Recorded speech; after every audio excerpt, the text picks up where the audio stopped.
حج کا احرام باندھا مگر نفل یا فرض کی تعین نہیں کی تو کیا مسئلہ ہے؟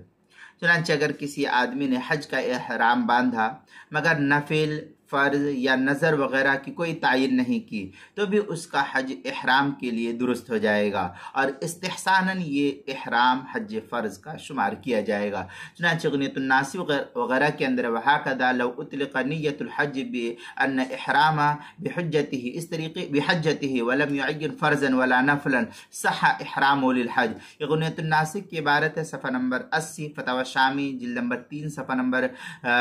490، جو زکریا بک ڈپو دیوبند کا ہندی نسخہ، اس کے اندر المناسک فی المسالک، صفحہ جلد نمبر 1، صفحہ نمبر 348، بدائع الصنائع جو زکریا بک ڈپو دیوبند کا ہندی نسخہ، اس کی دوسری جلد، صفحہ نمبر 370، فتاوی ہندیہ جلد نمبر 1، صفحہ نمبر 223، کتاب المسائل تیسری جلد، صفحہ 130، عنوان ہے حج کا احرام باندھا مگر نفل یا فرض کی تعین نہیں کی۔